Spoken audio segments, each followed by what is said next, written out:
আসসালামু আলাইকুম। HRRA graphics home YouTube চ্যানেলের Microsoft Office Word full course part 3 তে আমরা আজ শিখব undo, redo, cut, copy, paste এবং ফরম্যাট পেইন্টার সম্পর্কে। আপনারা যদি আমার চ্যানেলে নতুন হয়ে থাকুন তাহলে চ্যানেলটি সাবস্ক্রাইব করুন এবং নতুন ভিডিও আপলোড করার পর দেখতে চাইলে বেল আইকনে ক্লিক করুন।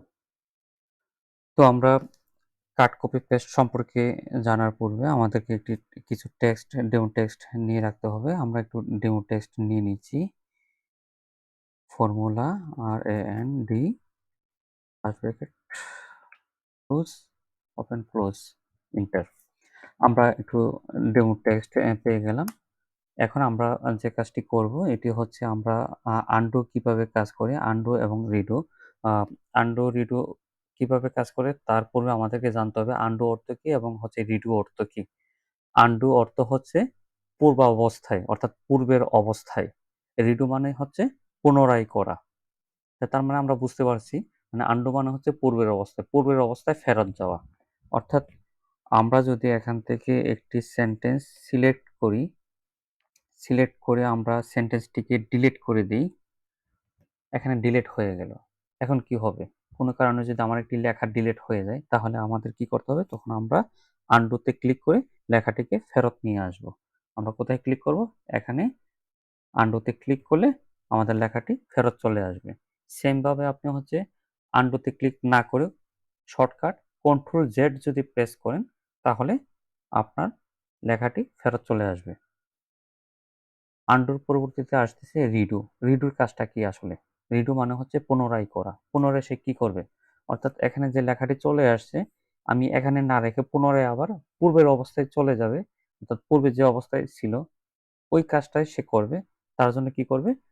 আপনি এখান থেকে যদি আমরা রিডুতে ক্লিক করি অথবা শর্টকাট কন্ট্রোল ওয়াই প্রেস করি তাহলে আমাদেরটি আবার পূর্বের অবস্থায় চলে যাবে। সে পুনরায় কাজটি করবে, যে কাজটি পূর্বে করা হয়েছিল।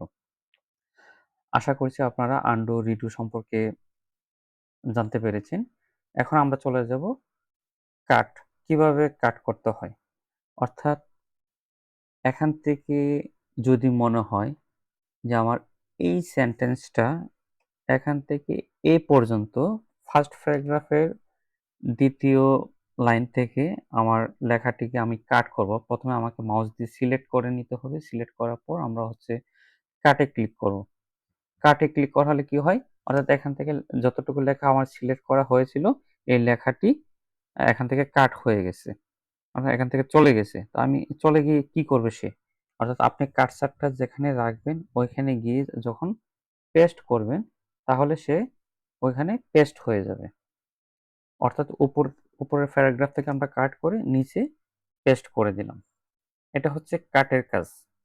এবং তাহলে কপির কাজটা কি? কপির কাজটা প্রায় সেম হইলেও কিন্তু সে অবিকল নকল ফাইল তৈরি করবে। কিরকম নকল ফাইল তৈরি করবে? আমরা মনে করি যে 2nd প্যারাগ্রাফ থেকে আমরা যদি টোটাল প্যারাগ্রাফটিকে আমরা সিলেক্ট করে কপিতে ক্লিক করি তাহলে 2nd প্যারাগ্রাফের যে লেখাটি আছে এটি এখানে থাকবে এবং হচ্ছে আপনি কার্সার যেখানে নিবেন ওইখানে নেওয়ার পর যখন আপনি পেস্টে ক্লিক করবেন তাহলে এখানেও পেস্ট হয়ে যাবে। অর্থাৎ এই সেম লেখাটি আপনার ২ জায়গায় অবস্থান করছে। আশা করছি আপনারা কাট, কপি, পেস্ট, আন্ডু, রিডু সম্পর্কে জানতে পেরেছেন। এখন আমরা দেখাবো হচ্ছে ফরম্যাট পেইন্টার সম্পর্কে। ফরম্যাট পেইন্টারের কাজটি আসলে খুব মজার একটি কাজ। আমরা যদি একটু দেখি, আমরা 2nd প্যারাগ্রাফটি আমরা একটু সিলেক্ট করে ফরম্যাটিং করে নেই আগে। আমরা এটি সিলেক্ট করলাম। সিলেক্ট করার পর আমরা যে কাজটা করতে পারি এখান থেকে বোল্ড করে দিতে পারি। এখান থেকে ফন্ট সাইজ আমরা ১৬ করে দিতে পারি। আ এবং হচ্ছে আমরা এখান থেকে এটাকে একটু কালারিং করতে পারি। আমরা এখান থেকে কালারিং করতে পারি এবং এখান থেকে জাস্টিফাই করতে পারি। অর্থাৎ 2nd প্যারাগ্রাফে আমরা যে কয়টি ফরম্যাটিং এপ্লাই করেছি, এই সবগুলা এপ্লাই আমাদেরকে এখানে ২য় প্যারাগ্রাফেও করতে হবে। তাহলে অর্থাৎ ৫-৬ টি কাজ করার পর ২য় প্যারাগ্রাফটি এই অবস্থায় আছে। এই ক্ষেত্রে যদি আমরা ২য় প্যারাগ্রাফটিও সেম কাজটি করতে চাই তাহলে আমাদের আবার ৪-৫ বার কাজটি করতে হবে। এক্ষেত্রে আমরা কি করব? শর্টকাট কাজটি করার জন্য আমরা যে কাজটি করব, এখানে ফরম্যাটিং প্যারাগ্রাফ থেকে আংশিক আমরা সিলেক্ট করে ফরম্যাট পেইন্টারে ক্লিক করব। তাহলে আমার এখানে যে ফরম্যাটিং গুলা করা হয়েছে 2nd পার্টে, এই ফরম্যাটিং গুলি আমার কপি হয়ে যাবে। কপি হওয়ার পর কি হবে? এটা কোথাও এপ্লাই করতে হবে। কোথায় এপ্লাই করবেন? আমরা চাচ্ছি আমাদের ৩য় প্যারাগ্রাফটি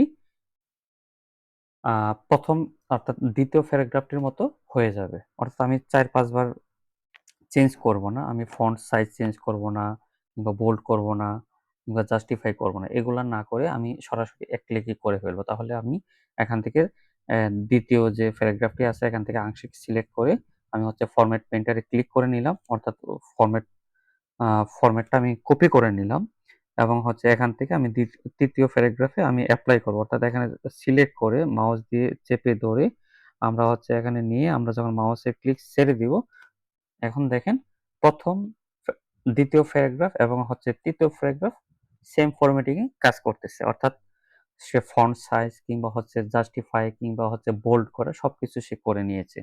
আশা করছি আপনারা ফরম্যাট পেইন্টারটিও বুঝতে পেরেছেন। তো এখানে বলে রাখি যে পেস্টের আমরা কাট, কপি, পেস্ট এবং ফরম্যাট পেইন্টার, আনডু, রিডু দেখিয়েছি। এখানের মধ্যে আরো কিছু অপশন আছে পেস্ট স্পেশাল। পেস্ট স্পেশালের কাজগুলো আমরা আসলে এই পর্বে দেখাতে চাচ্ছি না। কারণ এটি আরেকটু বৃহৎ আকারে যদি আপনাদেরকে দেখাই তাহলে আপনাদের বুঝতে সুবিধা হবে এবং ভালোভাবে আমি এখানে যে কয়টি অপশন আছে সবগুলা দেখানোর চেষ্টা করব। খুব মজার একটি আ ফাংশন এটি। আশা করছি আপনারা খুব আ এনজয় করবেন এবং হচ্ছে এখান থেকে অনেক কিছু শিখতে পারবেন এই অপশনটি থেকে।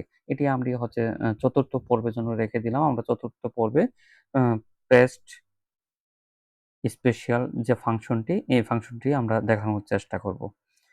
আজকে আমাদের ভিডিও এ পর্যন্তই। আমার ভিডিওটি যদি ভালো লাগে তাহলে চ্যানেলটি সাবস্ক্রাইব করে সাথেই থাকুন। ধন্যবাদ। আসসালামু আলাইকুম।